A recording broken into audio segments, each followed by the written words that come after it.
What's good, YouTube? It's your boy Tony D2 Wild checking in once again, back with the banger of the day, guys. And I wanted to give you guys my personal opinion, okay, on the top 5 guns that released in 2023.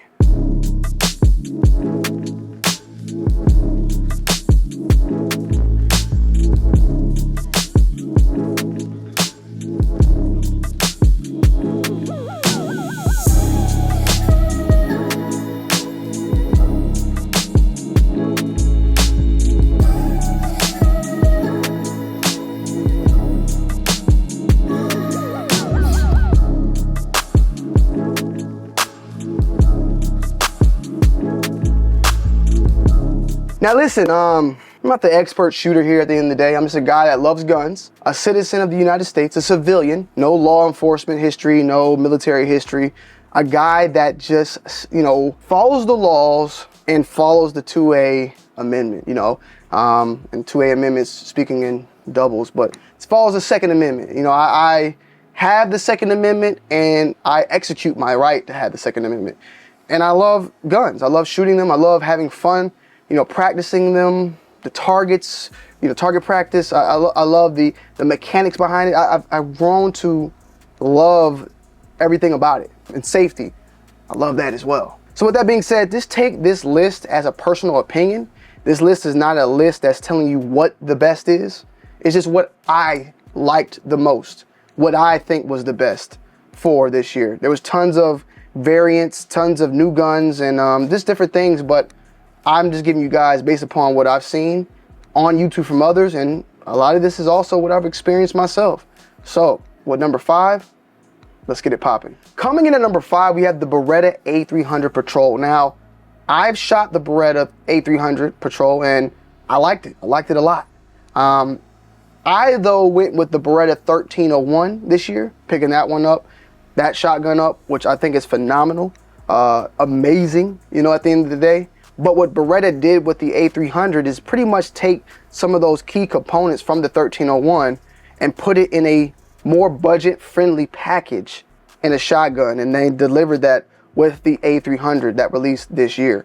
You pretty much get a lot of this overall an updated version of the Beretta 1301, but trimmed down. And I believe one of the main things is, of course, you have the B-Link system on the Beretta 1301, where the A300 is more traditional shotgun, gas operated. And the 1301 is also gas operated, but it features the B-Link system, which allows you to shoot the gun faster for the most part. A lot of the components in the A300 is a little bit more older, you feel me? But there is a lot of updates when it comes to even like the M-Lock on the actual handguard. It's an overall lightweight gun. It's a pretty much, as I said, scaled down 1301, but when you pair it side by side with the 1301 and you look at the price difference, you get a great amount of pound for pound quality in that A300, and you don't have to go spend crazy insane prices for a 1301 or a Benelli M4. And for the most part, I didn't see that many new shotguns come out this year. I mean, I didn't go around looking for many at the same time as well, but of course Kel-Tec has put out phenomenal shotguns pretty much each and every year. But besides that, I just haven't really seen that many popping up. The Beretta A300, in my opinion, for shotguns, this took the show.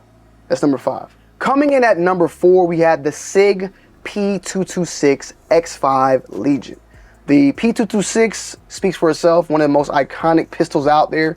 Some people say it's their favorite gun out there of all time. I'm not here to tell you what is the best of all time. I think that guns are subjective and they are personal preference at the end of the day.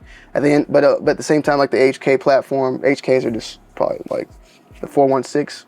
One of the best guns that I would like to own, you feel me? Well, I own something like that, but yeah, you get my point. Sig knocked it out the park with this upgraded model of the P226, and I was able to get my hands on it. I actually own one. Bam! She's definitely a beauty. She's definitely, got a little bit of a weight on her and weight for your pocket to own her, but phenomenal gun out of the box. Phenomenal prestige line here with the P226, and of course you got that nostalgic overall, just the gun itself. But of course then you have the upgrades like the integrated compensator chamber on the slide. It's not something that's attached on, it's a part of the slide, which is extremely dope as well. You got all the features that came with the previous version, which was the P226 X5, but now you have it with the Legion name attached to it. One of my favorite guns, I have to say. Definitely, it could be like, you just can't go wrong with any of these guns as your first, second, third, fourth, fifth. I'm gonna be honest. So even this, it's hard to say this is number 4 because this is definitely could be a number 1. But number 1, it hit different for me because we'll get to it.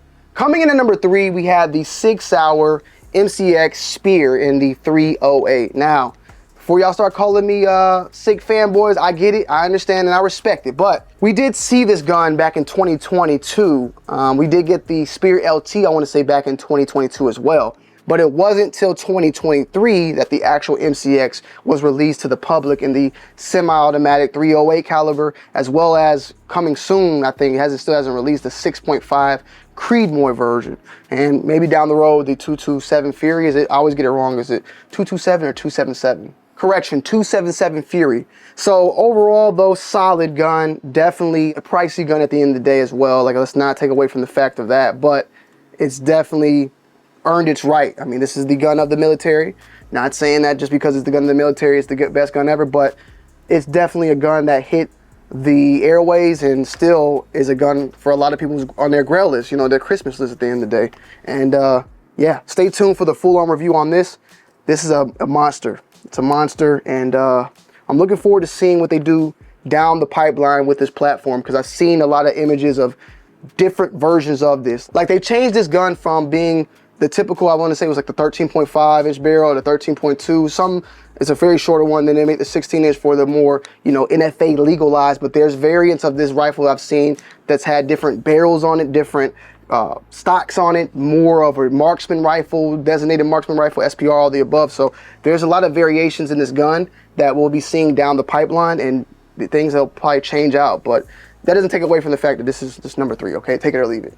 Coming in at number 2, we have the Springfield Armory Echelon. Now, a lot of people give their flack when it comes to Springfield. I think the Echelon came in, and it could be definitely number 1 for a lot of people. I think 2 and 1 could be hand to hand. I'm being a little bit of a hype beast, as they would call it in the sneaker community, where I'm letting the hype take over along with it, but the hype is well needed for the number 1 gun. But the Echelon, it comes in phenomenal package overall. I think that, you know, what it does as far as the overall, just the build of the gun, the fact that they went for a more, you know, modular unit where you could switch out the different modulars and everything's in its little FCU, you know, I think that's dope as well.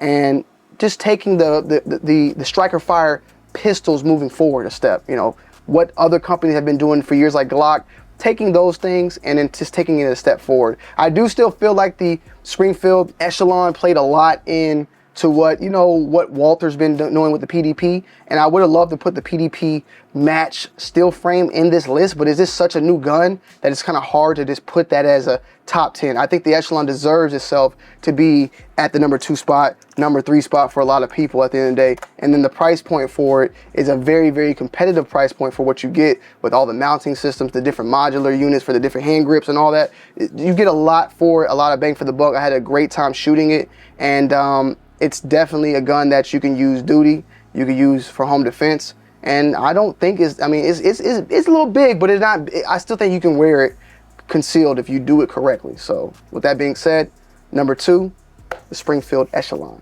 Coming in at number 1, hype beast, but it deserves it, is the CZ Shadow Compact 2. Yeah, I didn't see this on this channel yet, right? We're gonna stay tuned for this because I'm gonna be probably just doing a straight up unboxing on this gun. I ran across one recently, today, and the person got it and they needed money, so they sold it. It hasn't been fired at all, I don't think. Maybe fired like 1 or 2 times. Pristine condition with the aim point on top of it. Comes with a box, came with everything. Good deal overall. These things are, for the most part, you know, at the local gun stores are hard to find. You can find them online and stuff, but CZ went out the park with the CZ Shadow 2. Now, I've been really just sitting and waiting and trying to figure out what direction I want to go when it came to the CZs. I wanted to get a CZ75 SPO1, a compact version. There's so many different versions.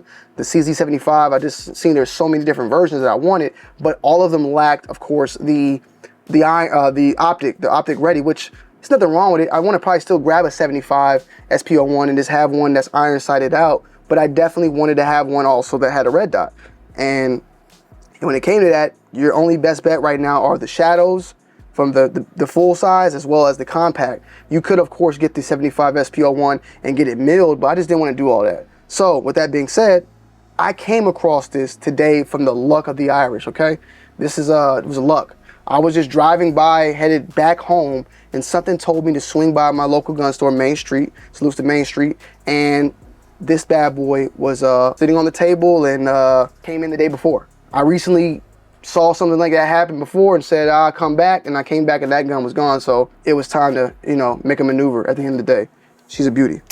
With that being said, we'll stay there for another video. I think that the CZ Shadow Compact 2 might have stolen the show as the best gun to release this year. I mean, MCX Spear could definitely be #1.